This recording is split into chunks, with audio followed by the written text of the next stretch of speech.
ಎಲ್ಲರಿಗೂ ನಮಸ್ಕಾರ. Shilpa P H YouTube ಚಾನಲ್ಗೆ ಸ್ವಾಗತ. ಇವತ್ತಿನ ವಿಷಯ ಏನಂತಂದರೆ ವ್ಯಾಕರಣದಲ್ಲಿ ಬರುವಂಥ ಕಾಲಗಳೆಂದರೇನು, ಕಾಲಗಳಲ್ಲಿ ಬರುವಂಥ ವಿಧಗಳೆಷ್ಟು ಅನ್ನೋದನ್ನು ಇವತ್ತಿನ ತರಗತಿಯಲ್ಲಿ ನಾವು ನೋಡೋಣ. ಕಾಲಗಳೆಷ್ಟು ಅಂತಂದ್ರೆ ಕಾಲಗಳಲ್ಲಿ ಮೂರು ವಿಧಗಳು ಬರ್ತವೆ. ಒಂದು ಭೂತಕಾಲ, ವರ್ತಮಾನ ಕಾಲ, ಭವಿಷ್ಯತ್ ಕಾಲ. ಭೂತಕಾಲವನ್ನು ಸೂಚಿಸುವಂಥ ಅಖ್ಯಾತ ಪ್ರತ್ಯಯ ಯಾವುದು? ಧ. ಹಾಗೆ ವರ್ತಮಾನ ಕಾಲವನ್ನು ಸೂಚಿಸುವಂಥ ಅಖ್ಯಾತ ಪ್ರತ್ಯಯ ಉತ್. ಹಾಗೆ ಭವಿಷ್ಯತ್ ಕಾಲವನ್ನು ಸೂಚಿಸುವ ಅಖ್ಯಾತ ಪ್ರತ್ಯಯ ಉವ ಅಥವಾ ವ. ಹಾಗಾದರೆ ಇವಾಗ ಭೂತಕಾಲ ಎಂದರೇನು ಅಥವಾ ಕಾಲಗಳೆಂದರೇನು ಅನ್ನೋದನ್ನು ನಾವು ನೋಡೋಣ. ಕಾಲ ಎಂದರೇನು ಅನ್ನೋದನ್ನು ಫಸ್ಟ್ ನೋಡೋಣ. ನಡೆಯುತ್ತಿರುವ ಮತ್ತು ನಡೆಯುವ ಕ್ರಿಯೆಗಳನ್ನು ಸೂಚಿಸುವುದಕ್ಕೆ ಕಾಲಗಳು ಎಂದು ಕರೆಯುತ್ತೇವೆ. ಒಂದು ನಡೆದ ಅಥವಾ ಈಗ ನಡೀತಿರಬೇಕು ಅಥವಾ ನಡೆಯುವ ಕ್ರಿಯೆಗಳನ್ನು ಸೂಚಿಸುವ ಕಾಲಗಳು ಎಂದು ಕರೆಯುತ್ತೇವೆ. ಹಾಗಾದ್ರೆ ಮೊದಲನೇ ವಿಧ ಯಾವುದು? ಭೂತಕಾಲ ಎಂದರೇನು? ಭೂತಕಾಲಿಗೆ ಬರುವಂಥ ಉದಾಹರಣೆಗಳೇ ಹೆಂಗೆ ಬರ್ತಾವೆ ಅನ್ನೋದನ್ನು ನಾವು ಇವತ್ತು ನೋಡೋಣ. ಫಸ್ಟ್ ಭೂತಕಾಲ. ಕ್ರಿಯೆಯು ಹಿಂದೆ ನಡೆದಿದೆ ಎಂಬುದನ್ನು ಸೂಚಿಸುವುದಕ್ಕೆ ಭೂತಕಾಲ ಅಂತ ಹೇಳ್ತೀವಿ. ಭೂತಕಾಲದಲ್ಲಿ ಧಾತುವಿಗೂ ಅಖ್ಯಾತ ಪ್ರತ್ಯಯಗಳ ನಡುವೆ ದ ಎಂಬ ಕಾಲಸೂಚಕ ಪ್ರತ್ಯಯ ಬರುವುದು. ಆ ಕಾರಣಕ್ಕಾಗಿ ಇದನ್ನು ಭೂತಕಾಲ ಅಂತ ಹೇಳ್ತೀವಿ. ಭೂತಕಾಲ ಎಂದರೇನು ಅಂತ ಗೊತ್ತದು. ಅದರ ಅಖ್ಯಾತ ಪ್ರತ್ಯಯ ಯಾವುದು? ದ. ಉದಾಹರಣೆ ಹೆಂಗೆ ದ, ಈ ಅಖ್ಯಾತ ಪ್ರತ್ಯಯ ದ ಇದು ಹೆಂಗೆ ಅದೊಂದು ಕೋಡ್ ಇದ್ದ ಹಾಗೆ. ದ ಬಂತು ಅಂತಂದ್ರೆ ಭೂತಕಾಲ, ಇದು ಸೆಂಟೆನ್ಸ್ ಭೂತಕಾಲದೈತಿ ಅಂತೇಳಿ ನಮಗೆ ಅರ್ಥ ಆಗತ್ತೆ. ಈಗ ಉದಾಹರಣೆ ನೋಡ್ಕೊಳ್ಳಿ. ಉದಾಹರಣೆ: ಅವನು ಕೆಲಸವನ್ನು ಮಾಡಿದನು.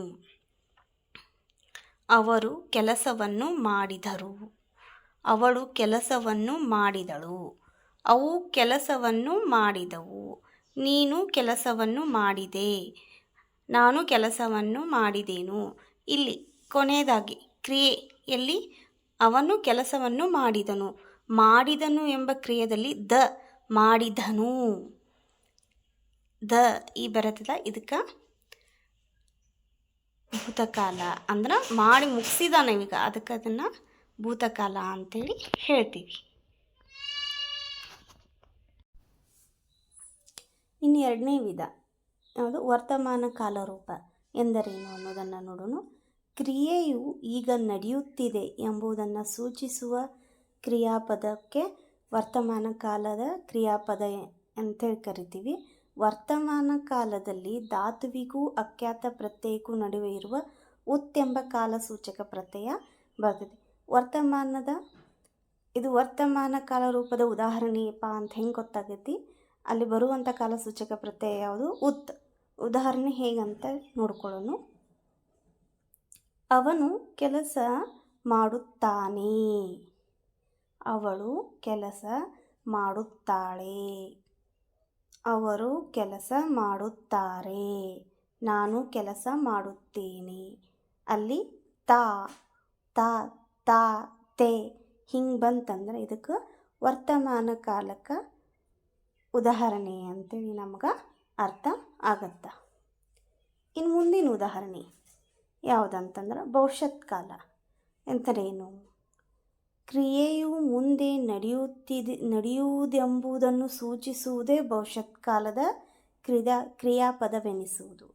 ಅಂದರೆ ಇವಾಗ ಕ್ರಿಯೆ ಇನ್ನು ನಡೆಯುವುದಿದೆ ಎಂಬುದನ್ನು ಸೂಚಿಸುವುದಕ್ಕೆ ಭವಿಷ್ಯತ್ ಕಾಲ ಅಂತ ಹೇಳ್ತೀವಿ.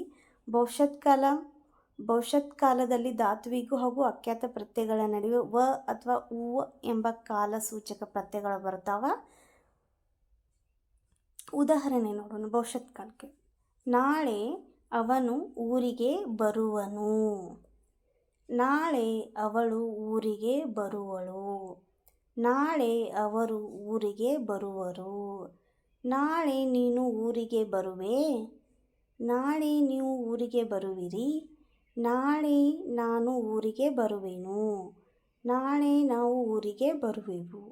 ಇವು ಇಲ್ಲಿ ನೋಡು, ಕ್ರಿಯೆಯಲ್ಲಿ ನಡಿಬೇಕಾದ್ರೆ ಉವ ಎಂಬ ಕಾಲಸೂಚಕ ಪ್ರತ್ಯಯಗಳ ಸೂಚಕ ಇದು ಭವಿಷ್ಯತ್ ಕಾಲಿಗೆ ಉದಾಹರಣೆ ಆಗೈತಿ ಎಂಬುದನ್ನು ನಾವು ಅರ್ಥ ಮಾಡಿಕೊಳ್ಬೇಕು. ಕಾಲಗಳು ಅಷ್ಟು ಮೂರು ಕಾಲಗಳು ನಿಮಗೆ ಅರ್ಥ ಆಯಿತು ಅಂಥೇಳಿ ನಾನು ಭಾವಿಸ್ತೀನಿ. ಈ ವಿಡಿಯೋ ನಿಮಗೆ ಇಷ್ಟ ಆಗಿದ್ರೆ ಶಿಲ್ಪಾ PH ಯೂಟ್ಯೂಬ್ ಚಾನಲ್ನ ಸಬ್ಸ್ಕ್ರೈಬ್ ಮಾಡ್ಕೊಳ್ರಿ ಮತ್ತು ಶೇರ್ ಮಾಡ್ರಿ ಅಂತ ಹೇಳ್ತಾ ಈ ವಿಡಿಯೋನ ಕೇಳಿದಂಥ ಪ್ರತಿಯೊಬ್ಬರಿಗೂ ಧನ್ಯವಾದ.